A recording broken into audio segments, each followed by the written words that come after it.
본격적인 학습을 들어가기 전에 우리가 이런 질문에 먼저 답해 볼 필요가 있습니다. 영어는 무엇으로 만들까?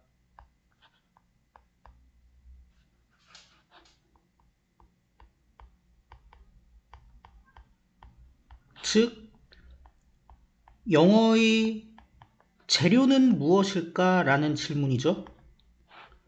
그래서 영어의 재료는 뭡니까? 단어예요. 뭐 더 밑으로 내려가면 뭐 알파벳도 있고 형태소도 있고 뭐 그렇겠지만 우리가 그것까지 신경 쓰실 필요는 없고요. 결국에 영어의 재료는 단어다. 그러면 단어가 몇 개냐? 무지무지하게 많겠죠. 영어 단어 사전에 있는 게 다 단어잖아요. 엄청 많아요. 그리고 이거를 다 외우고 있는 사람도 없습니다. 근데 어떤 기준에 따라서 종류를 나눠볼 수는 있잖아요.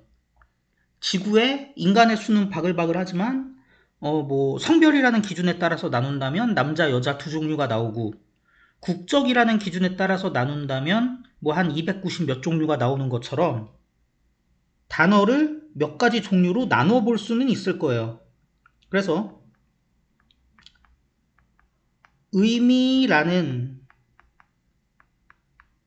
기준에 따라 이 단어를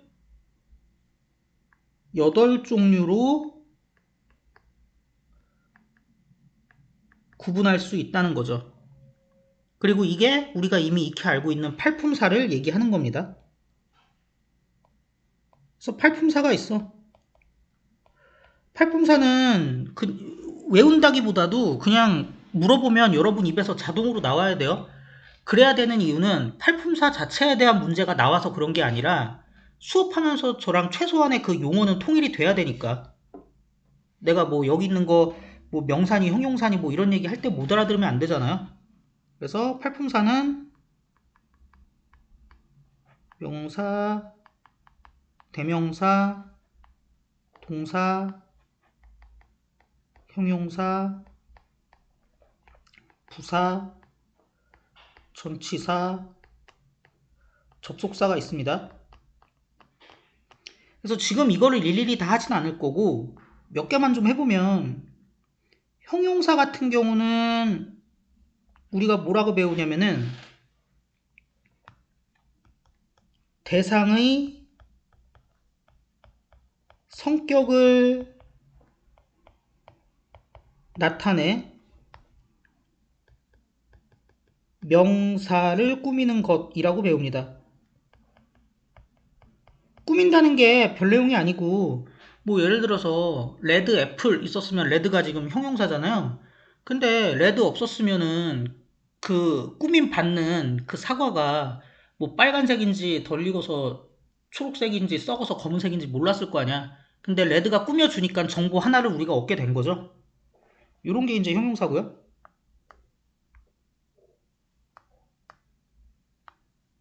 조금 더 길게. 그 다음에 얘는 꾸미는 게 좀 많죠. 저는 한 4가지 정도로 구분을 하는데 뭐 맨날 장방시 그러는데 그게 중요한 게 아니고 장소나 방향, 방법, 시간 등을 나타내요. 뭐 꾸미냐가 중요한 거지. 나타내서 동사, 형용사, 다른 부사, 문장, 전체를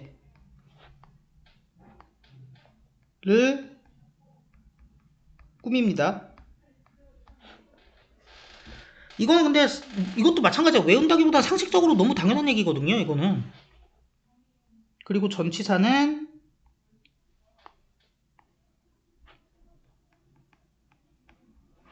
점 좀 찍을까? 명사 앞에 와서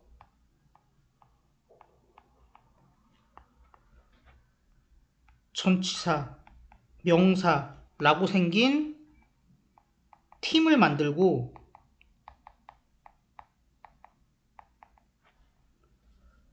그 팀이 다른 낱말을 꾸미죠. 예컨대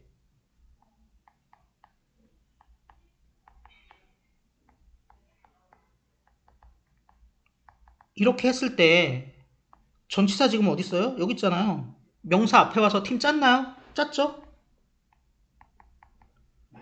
그래갖고 이 팀이 못 꾸며요?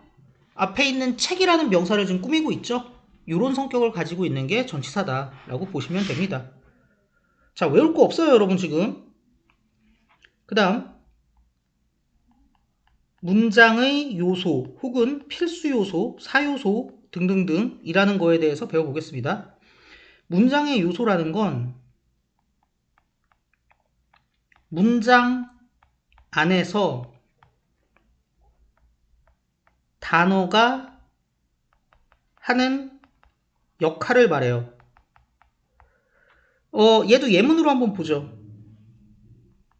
한국어로 한번 볼까요? 철수가 밥을 먹는다. 얘 품사 뭐예요? 명사죠. 근데 요소는 뭐예요? 요소라는 게 SVOC 이거 얘기하는 거잖아요. 주어죠. S죠. 그런데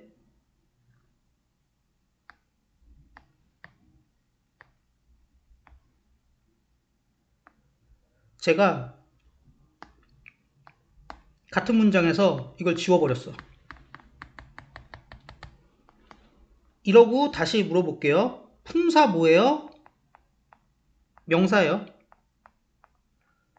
요소는 주어야?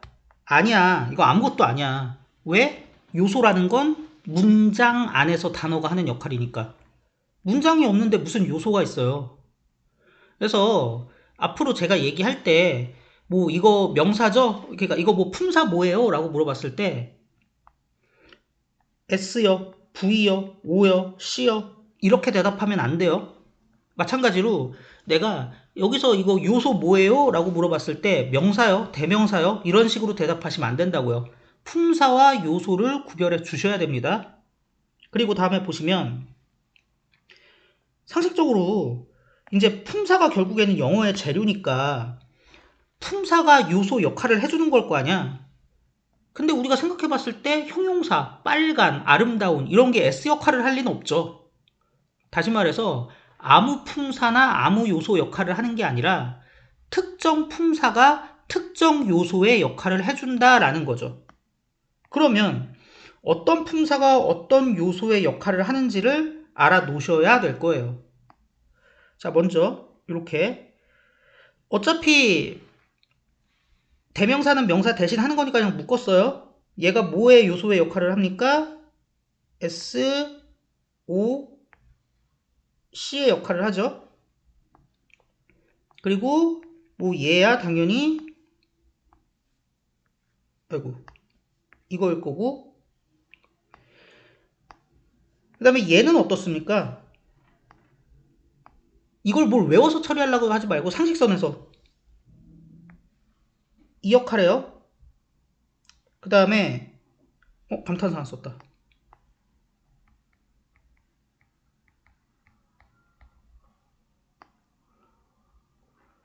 그 다음에 얘네들은 수식어 M의 역할을 하는데 수식어 M이라는 건 뭐냐면 아까 철수는 밥을 먹는다로 해볼게요. 철수가 밥을 먹는다. 이것만 있어도 문장은 완성이 돼. 근데 누가 이렇게만 얘기하고 살아요. 이럴 수도 있잖아.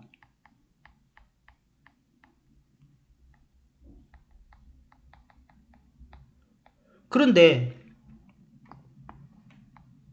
얘네가 필수예요? 필수는 아니야.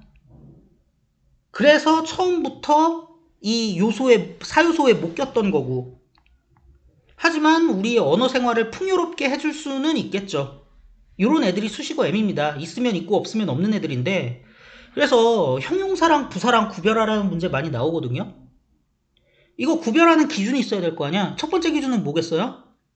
해석해서 명사 꾸미냐 아니면 동사, 형용사, 다른 부사 문장 전체 꾸미냐로 알아볼 수 있을 거고요. 또 다른 건요. C 역할을 하냐 못하냐로도 우리가 확인해 볼 수 있을 거예요. 외우는 게 아니에요. 이걸 파악하고 가는 거야. 그리고 미안합니다. 이 자꾸 오늘 정신머리가 없네. 요거를 얘기를 안 했어. 이거 지금 중요한 건 아닌데 나중에 좀 써야 돼서 그래요. 얘 전치사랑 팀자는 명사잖아요. 나중에 필요해서 그래. 얘를 좀 유식하게 얘기하면 전치사의 목적어라고 합니다. 지금 중요한 건 아니야. 근데 그냥 들어만 놓으세요. 하여튼 이렇게 된다는 거지. 그래서 대부분의 학생들이 여기까지는 다 배웠을 거라고 어디서 배우던. 근데 여기다가 한 개만 더 추가해 드릴게요. 부사어 A라는 게 있습니다. 얘는 뭐냐면 SVOC는 아니지만 없으면 핵심 의미를 전달하는데 실패하는 것을 의미합니다.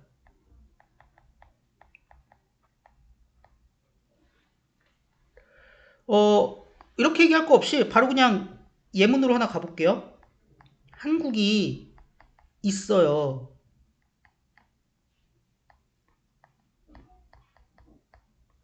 일본이랑 중국 사이에 있어요. 그러면 이게 S고 이게 V고 이게 전명이잖아.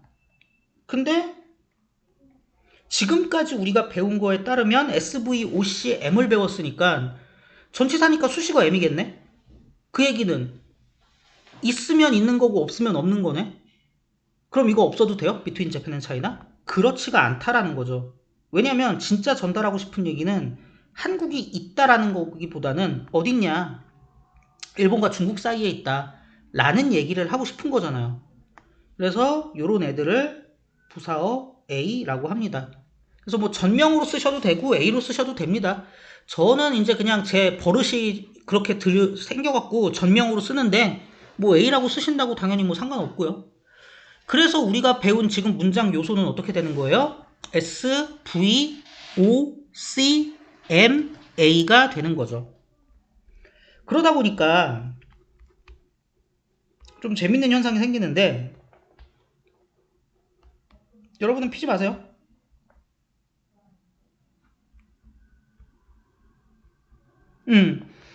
이 책은 우리가 지금 공부하고 있는 This is Grammar 이 교재는 A의 존재를 인정하지 않거든요. 그러다 보니까 내 친구들은 있다.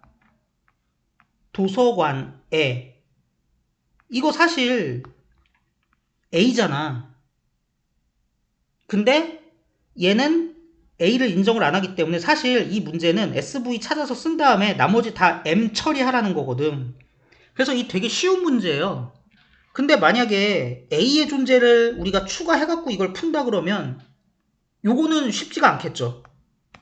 그런 차이를 우리가 확인할 수 있고요. 그 다음에 뭐 이런 것들 수식어 중에서 그러니까 M 중에서 문장 성립에 필수적인 거 골라라 A 고르라는 얘기잖아요. 뭐 이런 것들도 우리가 확인해 볼 수 있겠습니다. 그래서 우리가 일단은 품사 요소에 대해서 배운 거예요.